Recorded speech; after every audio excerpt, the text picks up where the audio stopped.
뉴알못을 위한 이슈 큐레이션 유의미, 오늘도 돌아온 이슈 큐레이터 김현지입니다. 오늘은 누구보다 힘든 시기를 보내고 있을 청년의 목소리에 귀 기울여 봤습니다. 문재인 정부 임기 4년이 흘렀죠. 지난 10일 문 대통령이 취임 4주년 특별 연설을 했습니다. 존경하는 국민 여러분, 임기 1년이 남았습니다. 남은 1년이 지난 4년 그 어느 때보다 중요하다고 느낍니다. 위기 극복을 넘어 위기 속에서 새로운 미래를 만들어내는 것이 우리 정부의 남은 과제입니다. 코로나19 방역과 백신 접종, 경제 회복 등의 이슈를 언급하며 남은 1년을 어떻게 꾸릴지가 주목됐습니다. 한편 여론에선 문재인 정부의 4년을 평가하는 다양한 의견이 나왔습니다. 하지만 안타깝게도 대부분 좀 부정적인 의견이었고, 이는 청년 관련 정책에도 마찬가지였습니다. 그래서 이 시간 청년의 한 사람으로서 문재인 정부의 아쉬웠던 청년 정책을 이야기하며 대책 마련의 필요성을 강조하려고 합니다. 특별히 청년의 노동 환경과 관련된 정책에 주목해 3가지 키워드를 뽑았는데요. 이 3가지 키워드를 차트로 만나봅니다. 이름하여 이젠 해결해야 해 청년 정책 톱3입니다. 3위, 위험의 외주화. 2018년 12월 충남 태안화력발전소 협력업체의 비정규직 노동자 김용균 씨가 운송설비 점검을 하다 사고로 숨졌죠. 이 사건으로 산업안전보건법이 개정돼 작년 1월부터 시행됐습니다. 김용균법이라고도 불리죠. 취약계층의 산업재해를 줄이기 위해 위험한 작업의 외주화를 제한하고 원청의 책임을 강화한다는 내용을 담고 있습니다. 하지만 개정안의 실효성은 부실한데요. 몇 년 사이 반복된 사고만 봐도 알 수 있죠.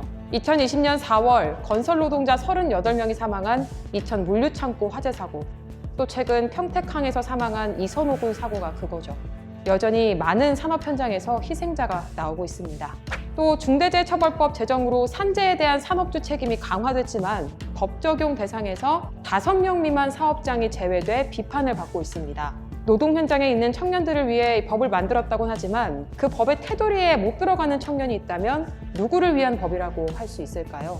어느 산업 현장이든 산업 현장이 크든 작든 일하는 청년 모두에게 든든한 법이 마련돼야겠습니다. 2위, 최저임금. 문재인 정부는 2020년 최저임금 10,000원 공약에 실패했습니다.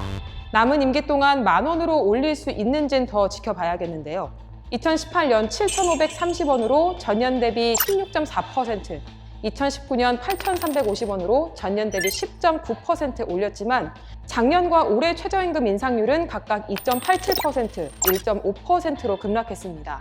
문재인 정부의 마지막 최저임금 심의가 다가온 가운데 노사 갈등도 이어지고 있는데요. 코로나19로 취업 시장이 얼어붙고 비정규직이 늘어난 만큼 경제적 충격에 대비하기 위해서라도 이 최저임금 10,000원은 필요하다고 보는 게 노동계 주장입니다.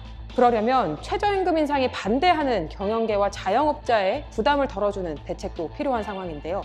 청년이 일하고 얻는 경제적 권리를 국가가 더 폭넓게 지원하는 방향으로 나아가길 바랍니다. 대망의 1위, 비정규직.